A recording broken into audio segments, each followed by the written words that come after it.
2 years had passed, and Mave Linton stood quietly beneath the vast canopy of the newly completed Denver Community Stadium. She watched as families streamed through the open gates, laughter and excitement dancing on the warm breeze. Everything surrounding her, from the soaring archways to the vibrant community plaza, was more than just architecture. It was the realization of a dream that had once seemed impossibly distant. This place was no sterile monument to design. It was alive, pulsing with the very spirit of the people it was meant to serve. Vendors from local neighborhoods lined the walkways, their stands brimming with familiar and beloved dishes. The scent of sizzling carne asada from Maria Santos' now thriving restaurant blended with the buttery aroma of classic stadium popcorn. Children darted through a playful fountain installation while parents gathered in cozy seating areas designed not just for aesthetics, but for connection. Mave had fought for those conversation zones, had envisioned this rhythm of life long before the first brick had been laid. Inside the cultural center, an exhibit curated by longtime residents told the story of Denver sports, a tapestry woven from memories, mementos, and the quiet pride of generations. It was a space where past and present met in reverence, echoing with the stories that had shaped the city. "Miss Linton," a gentle voice interrupted her reverie. She turned to find a young woman, perhaps 22, wearing the dark blue uniform of the stadium's guest services team. There was a nervous energy in her stance, but her eyes were steady with sincerity. "I'm sorry to bother you," she said softly, "but I just wanted to thank you." Mave tilted her head. "Thank me?" The young woman nodded.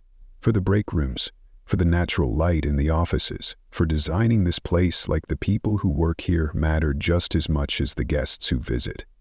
I've worked at 3 other venues, and none of them felt like this. None of them felt like the architects remembered we'd be here 8 hours a day. Here, it feels like someone saw us." Emotion swelled in Mave's chest. She remembered, with startling clarity, the years she'd spent as a background figure in cold, impersonal spaces, the kind of places where no one knew your name and your comfort didn't matter. She extended a hand. "What's your name?" Jessica Torres. "I'm working here while I finish my business degree." "Well, Jessica Torres," Mave said with a smile, "if you ever have ideas for making this place better, for workers or guests, I hope you'll share them. The best designs don't come from blueprints. They come from people who live the experience." As Jessica walked away, Mave felt a familiar, quiet warmth in her chest. It was the feeling she'd first known the moment she exposed Tyler's theft. The moment she realized her voice, though once small, could protect others. That knowledge had become her compass. "There you are," came a voice that grounded her instantly. Dominic Lyon appeared at her side, exuding a rare ease for someone who had just delivered one of Denver's most scrutinized public projects. His suit was crisp, but his eyes were tired with pride. "The mayor wants to introduce you to the press, something about a visionary designer who redefined civic engagement." Mave laughed, brushing a strand of hair behind her ear. "I'm not a visionary. I'm just someone who learned how to listen." Dominic's smile was quiet but firm. "Sometimes that's the same thing." They walked together past the buzzing concession stands and cheerful gathering spaces, the dream now vibrant with life. Mave spotted Robert Martinez gently guiding his wide-eyed great-grandson to their seats, the child's face lit with wonder at his first professional football game. Nearby, Maria Santos adjusted her stand with the confidence of a business owner whose community had lifted her up. "You know what the best part is?" Mave said, her voice hushed with reverence. 5-10 years from now, no one will remember my name, but they'll remember how this place made them feel. They'll remember their laughter, the conversations, the sense of belonging.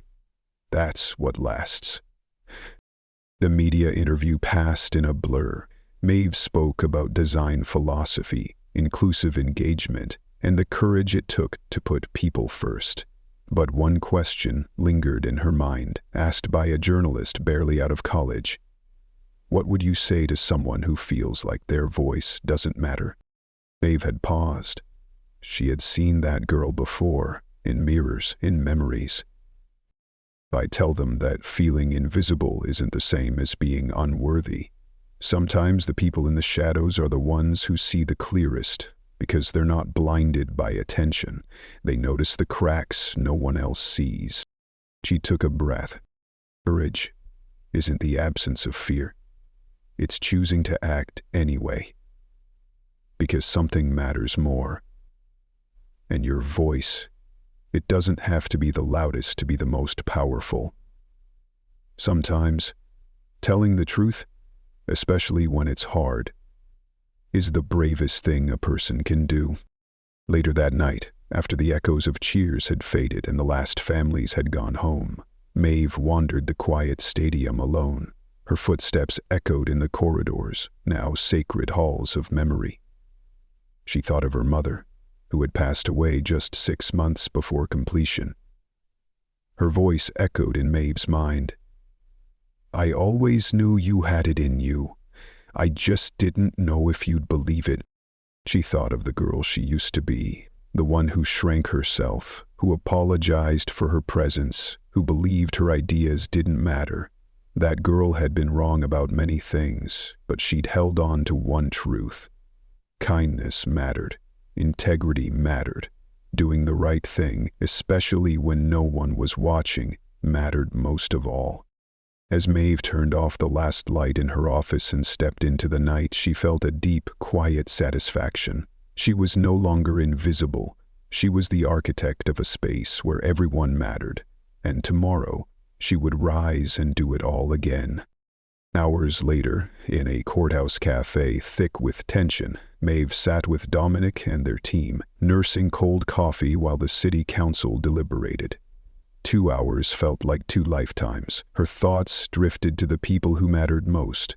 Robert and his grandson, Maria and her dream, Jessica and her courage. Whatever happens, Dominic said gently, what you did was extraordinary. You gave them all a voice.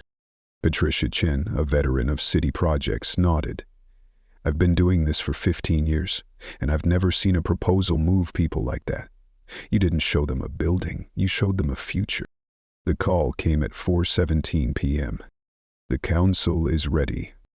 The room had filled again with community members who had waited, breath held. The air buzzed with anticipation, but also with the unspoken acknowledgement that something meaningful had already happened, no matter the outcome. Council President Sarah Chen rose. This has been one of the most difficult decisions of my 12-year tenure. Both proposals were outstanding, but one of them reminded us why we started this journey in the first place. Not to simply replace a building, but to build a legacy, a space that would belong to all of us. Mave closed her eyes. Her heart surged, not for herself, but for every soul whose story had found its place in the blueprints of a stadium that, for the first time, truly belonged to the people. One proposal stood apart. Not because it checked every box on a spreadsheet or promised technological marvels, but because it reflected something deeper, an understanding that cities aren't defined by their structures but by the people who inhabit them. One proposal had listened not only to the requirements but to the hearts of Denver's residents. It recognized the delicate difference between constructing a building and creating a space where community could blossom. Council President Chen took a breath. The pause was weighted with anticipation.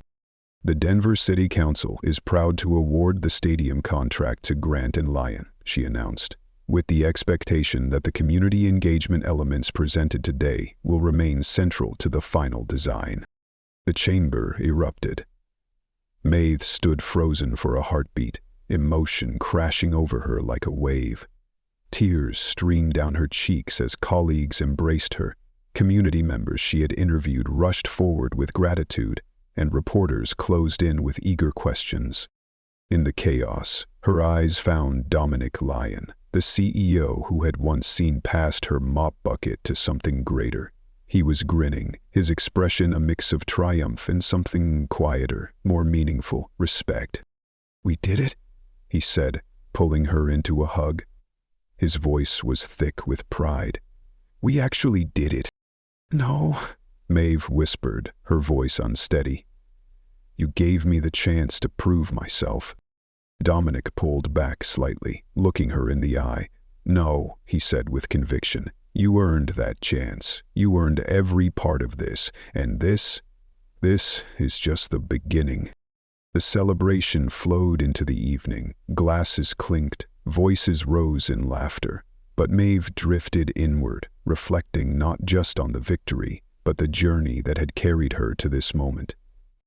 A year ago, she had been invisible, overlooked, dismissed, cleaning offices late into the night, too afraid to speak up, too uncertain of her place in the world. Now, she stood as lead interior designer on the city's most transformative project in decades. But the true achievement wasn't the contract. It wasn't the praise. The real victory was finding her voice and using it to lift others. In the formal stillness of the Denver City Council chambers, Mave had once again faced the odds. Rows of stone-faced council members stared down from their curved desk, their expressions unreadable. Behind them, a packed public gallery buzzed with expectation. Business leaders, media, residents, all waited to see which firm would win the right to shape Denver's future. Morrison & Associates went first. Their proposal gleamed with corporate polish.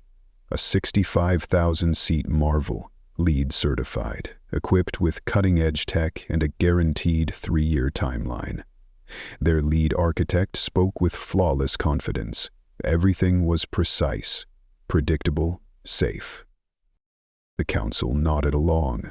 Morrison exceeded every metric on paper. They were the conventional choice.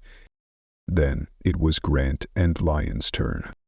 Dominic walked to the front, but he didn't open with statistics or accolades. He opened with truth. 6 months ago, he began, we discovered someone was stealing from us, leaking our designs to competitors. But in that moment of betrayal, something extraordinary happened. We learned that integrity isn't about what you show on a resume. It's about what you do when no one is watching. He gestured toward Mave. This woman saved our company. Not with credentials, but with character. She reminded us what honesty, service, and courage really look like. And today, she's going to tell you about our vision. Mave stood, hands trembling. She walked to the podium. For a second, the weight of the moment nearly overtook her. But then she looked out over the crowd and saw not authority, but humanity. "My name is Mave Linton," she said, voice steadying. "A year ago, I was cleaning these offices, dreaming of being a designer. I thought I was invisible, that my voice didn't matter." "I agree with you," she replied, a smirk sliding. She clicked to her first slide. Not blueprints, but a photograph. "This is Robert Martinez," she continued. "He's been a Broncos season ticket holder for 43 years. He told me he wants to bring his great-grandson to a game, not for the luxury suites or technology, for the moment they walk through those gates together and feel like they're part of something bigger." Slide by slide, Mave introduced the council to their city through its people. Maria Santos, who wanted the stadium to breathe life into her neighborhood.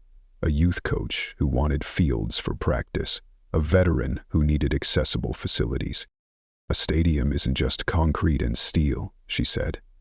"It's where traditions begin, where communities gather, where a shy woman learns her voice can change things." Her renderings weren't glossy mock-ups but living visions. Families in the plaza, murals by local artists, graduation ceremonies under stadium lights. Our design doesn't serve just sports, it serves Denver, every day of the year. It celebrates where we've been, where we are, and where we're going. Her voice softened. This stadium won't be great because it's the biggest. It'll be great because it belongs to the people. A long pause. Then one person clapped, then another, and then the room filled with a deep, genuine applause that dwarfed the polite murmurs Morrison had received. Mave stepped back, heart pounding, lifted by a wave of something deeper than success. Belonging. 6 months later, Grant and Lyon faced a new test. The Denver Stadium project was back on the table. Tyler Vaughn's betrayal had tainted the original bidding, and the city had reset everything. New requirements, new deadline. Dominic convened the full team. "We have 4 weeks," he announced. "This isn't just architecture anymore. The city wants a vision. A place that drives community, economy, and pride. This is our moment. I want everything you've got.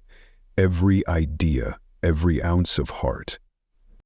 Mave felt the old anxiety creeping in. That whisper, "You're still just the cleaning lady, pretending to be someone else." But then she looked around. Engineers, architects, project leads. They looked back at her with trust. They'd seen her voice change the course of a project. They'd watched her instincts turn buildings into homes. The next few weeks were a whirlwind. Architects sketched capacity, acoustics, sightlines. Engineers calculated traffic flows and sustainability. Project managers built budgets and schedules. And in the heart of it all, Mave asked the questions no one else thought to ask. What happens on the 300 days a year when there isn't a game? That one question changed everything. Ideas blossomed. Rentable meeting spaces, a local sports museum, pop-up markets, youth training programs. The stadium wasn't just for fans. It would be for families, small businesses, students, artists. It would be for Denver every single day of the year. The vision was growing clearer by the hour. What had started as a stadium proposal was evolving into something far more profound. Mave, energized by the mounting momentum, stood before a whiteboard crowded with sketches and notes. Her marker traced lines connecting ideas that had emerged organically from weeks of community input. "It's not just a stadium," she said, her voice alive with conviction. "It's a community center that just happens to host football games." The room buzzed with agreement. Her teammates nodded as they added their own insights.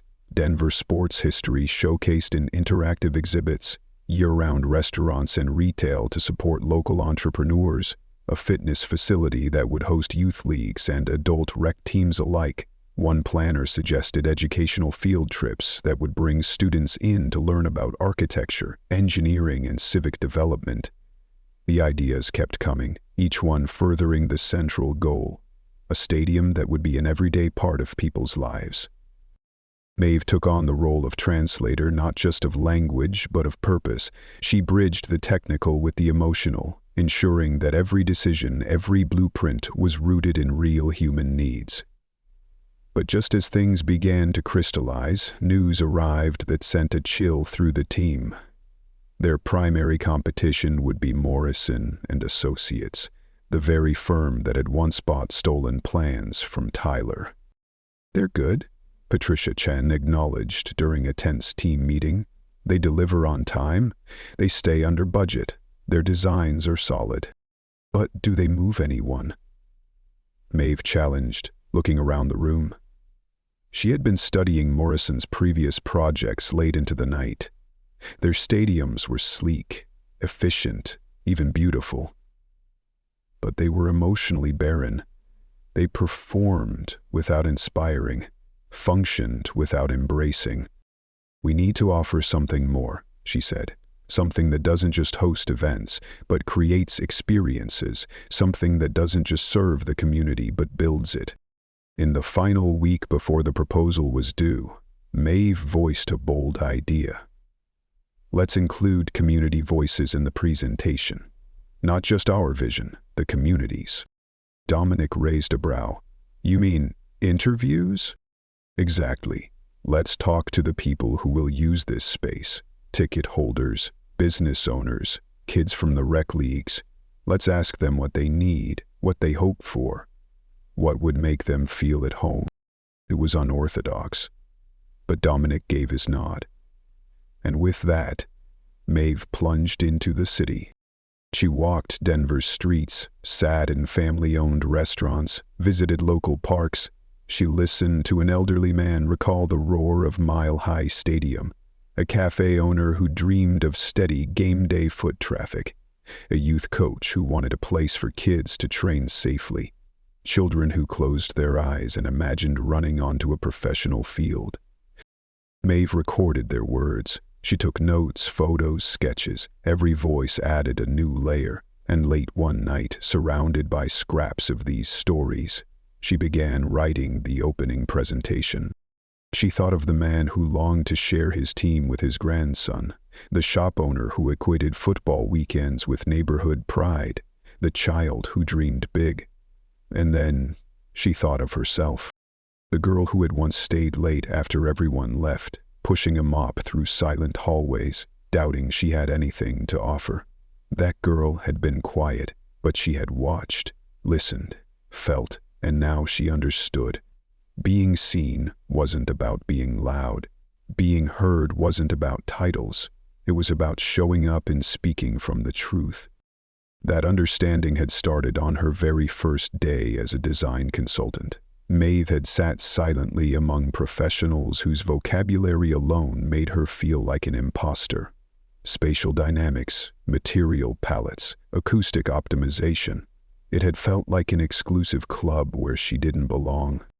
Until the conversation turned to an assisted living facility project.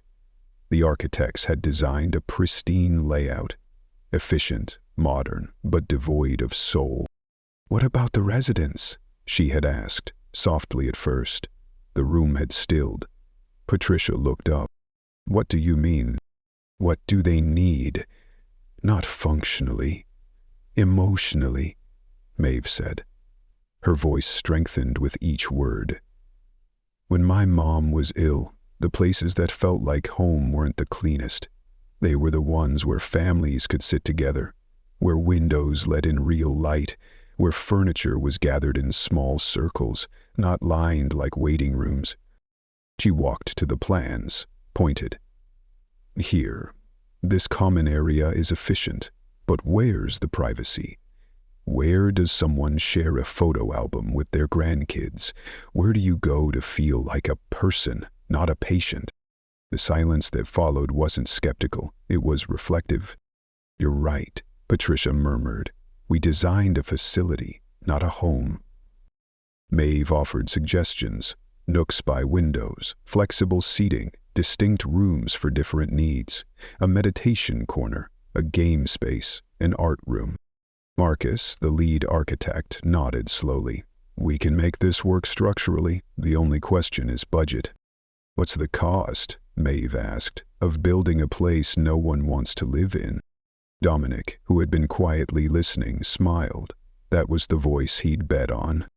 From that moment, Mave immersed herself in everything. She learned about universal design, color psychology, cultural comfort. She shadowed Patricia, sat in on every client meeting, and turned her own insights into proposals that resonated. For the assisted living project, she conducted focus groups with seniors, volunteered at care facilities, and studied how people actually used their spaces, not how designers assumed they would. The result was groundbreaking. No more institutional gray and hollow echoes. Instead, cozy corners, connected spaces, rooms with a soul. Natural light streamed through corridors. A small library invited stories. A cafe invited community. When the client reviewed the final proposal, her eyes shimmered. "This is the first design that looks like somewhere I'd want my parents to live, somewhere they could be happy." The contract was signed that day. But Mave's biggest test was still ahead, a corporate headquarters for a booming tech startup. The CEO was young, bold, and intent on breaking molds. "Open concept. No offices, collaborative energy everywhere," he declared. Mave listened carefully, not just to what he said, but how his team responded. She noticed the flicker of discomfort from the HR director, the marketing manager's weary gaze, the engineer's guarded glances.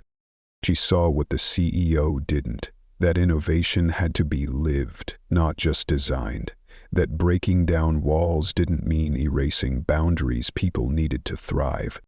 And she began shaping a space that would challenge assumptions, including her own. After the meeting with the tech startup CEO, Mave did what she had always done best. She listened, but now she listened with purpose and power. She scheduled informal coffee breaks with employees from across departments. Developers, sales reps, HR coordinators all had stories, frustrations, and silent wishes about their workspace. What emerged was clear. While the leadership dreamed of disruption, the employees craved balance. Developers needed peace and focus, not noise. The sales team required privacy for sensitive client calls, and HR needed confidential meeting spaces, not trendy lounges. Mave translated all of that into a design that was equal parts revolutionary and respectful. Her concept included collaborative zones, but also quiet pods hidden in plain sight, flexible rooms that could shift with the day's needs, and intentional design choices that preserved creativity without sacrificing functionality. "How did you know?" the HR director asked, almost in disbelief. "I listened," Mave replied with calm sincerity. "Not just to your CEO, but to you. Design should serve the people who live and work in the space, not just those who pay for it." That clarity earned Grant and Lyon 2 new contracts and 3 strong referrals. Word spread fast. The firm had a designer who didn't just decorate, she understood. From luxury hotels to housing projects, Mave became a sought-after consultant. And with every blueprint, every conversation, her confidence grew. But she learned something else, something quieter and more profound. Her real talent wasn't just spatial awareness or design instinct. It was the ability to see people, really see them, to sense their hidden needs, fears, and unspoken dreams, to make them feel understood and safe and seen. She was no longer the invisible girl who swept through hallways unnoticed. She was the one who made sure no one else had to feel that way again. When Tyler Vaughn was removed, Grant and Lyon began to feel lighter, like a dark cloud had lifted. Projects that had stagnated regained momentum. Lost bids were suddenly won. The most remarkable shift, however, was in how the company looked at Mave.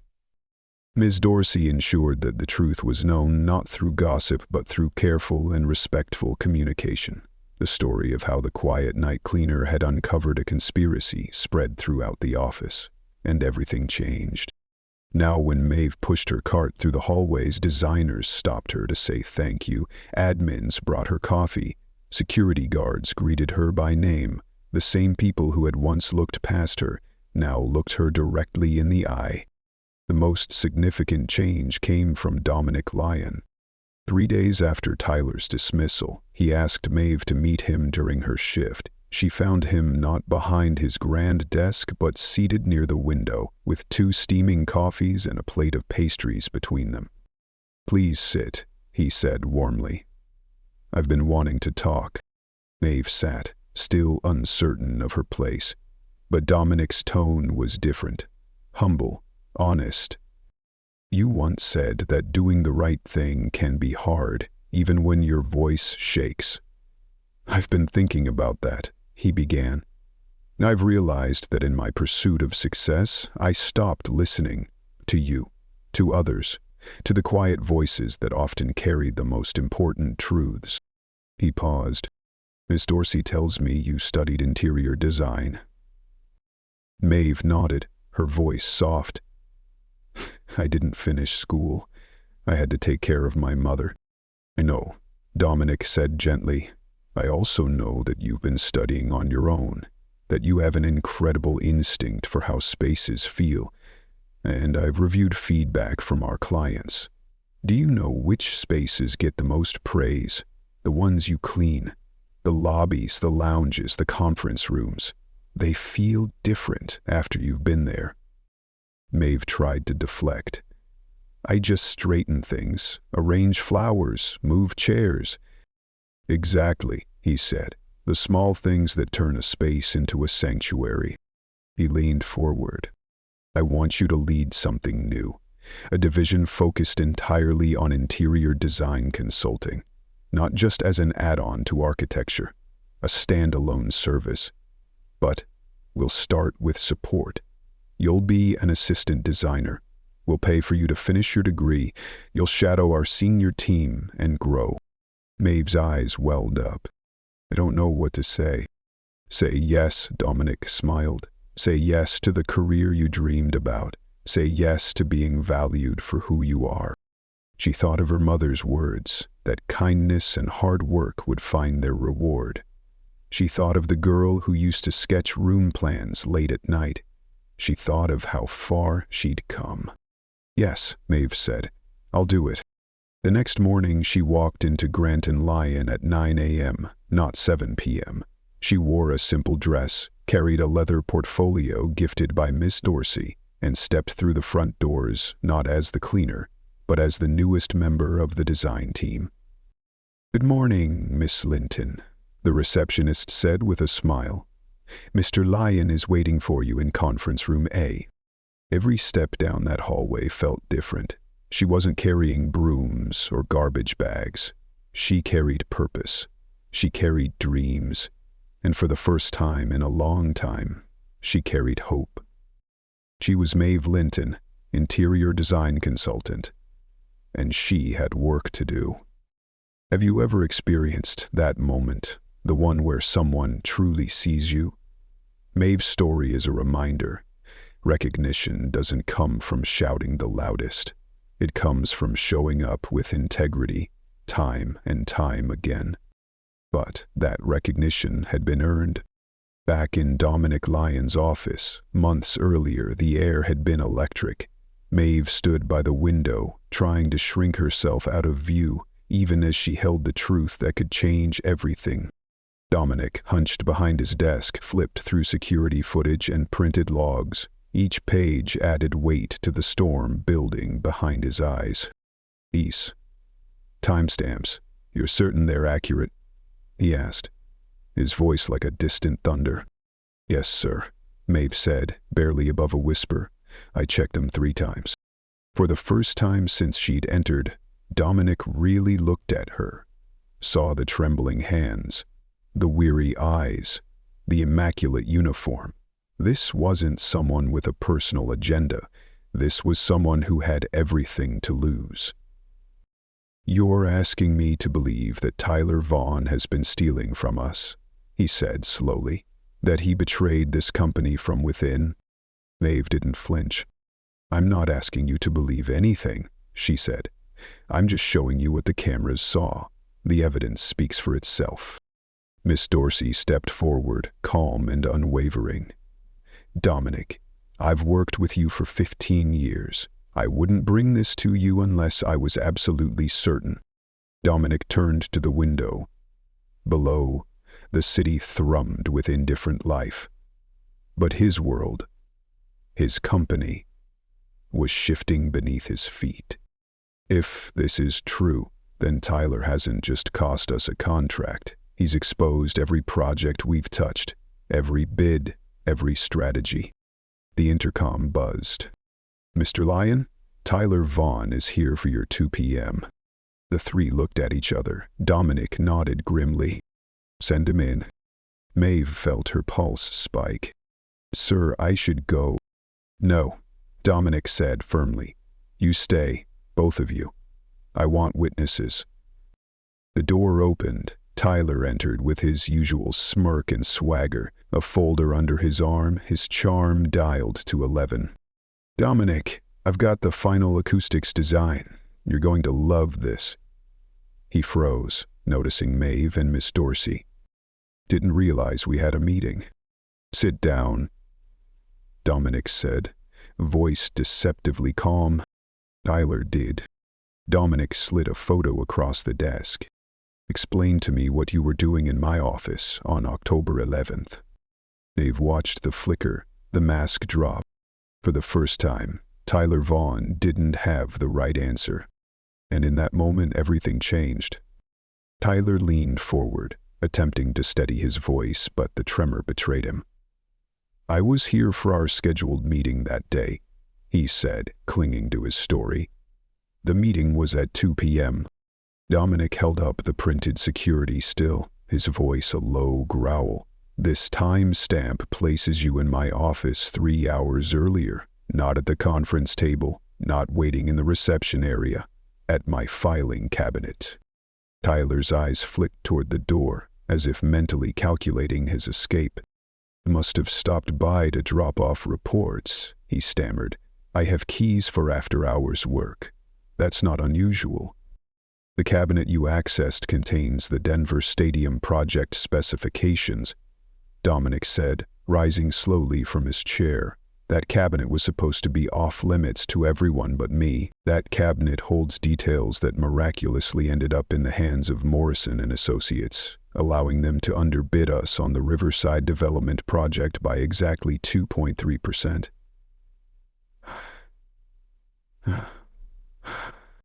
His silence was crushing. Tyler's mask began to crumble. His hands trembled as he gestured vaguely. I don't know what you're suggesting. I'm not suggesting anything, Dominic said sharply. I'm laying out facts. October 3rd, 2:15 p.m., you at my desk, downloading files. September 28th, 4:30 p.m., photographing proprietary models for 3 major projects. Tyler's breathing quickened. This is insane. You're taking the word of, he pointed toward Mave, of the cleaning lady? She probably doesn't even understand what she's looking at. And that was the moment. The moment Mave Linton, who had spent a lifetime whispering apologies for her own existence, finally stepped forward. I understand enough, she said, her voice like steel. I understand that you've been stealing company secrets. I understand that you've betrayed every honest person who works here. I understand that this company trusted you, and you sold that trust for profit. She moved closer, no longer hiding. I may be the cleaning lady, but I know right from wrong, and I know that when you see something this wrong, you don't stay silent. You speak, even if your voice shakes.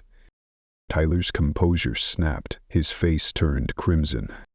This is ridiculous. You can't believe this. Security footage doesn't lie, Miss Dorsey said coldly.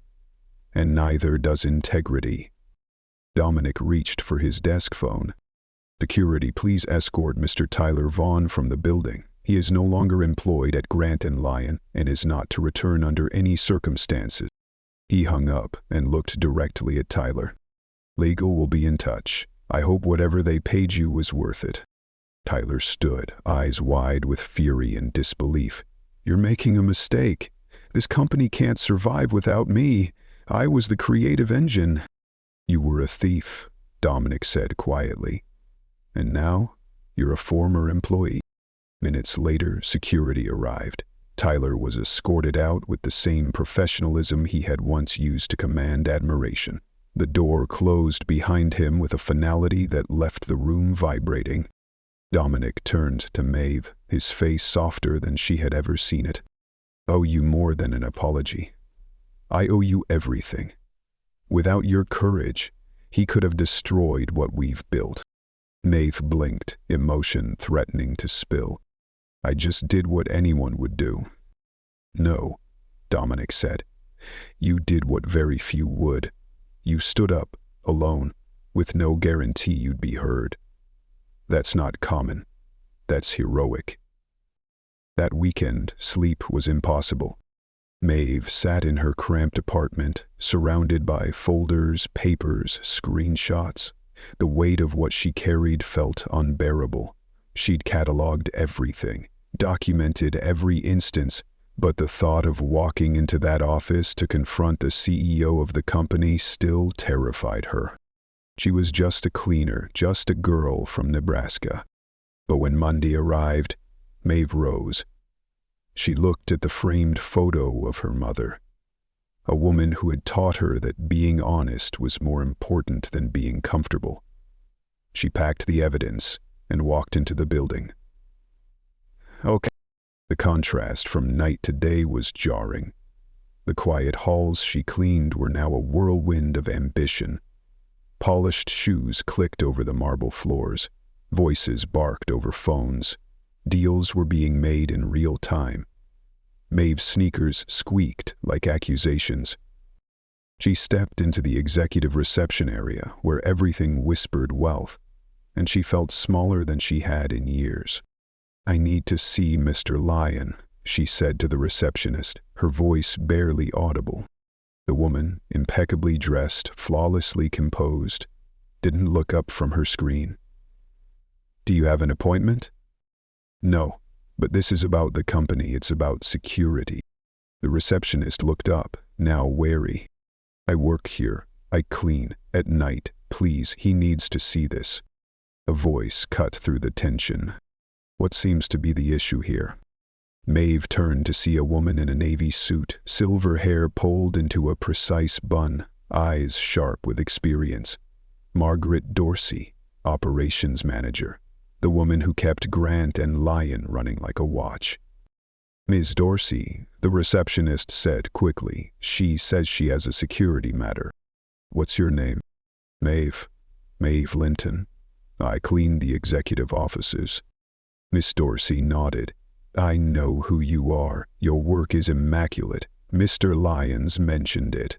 Come to my office. Let's talk."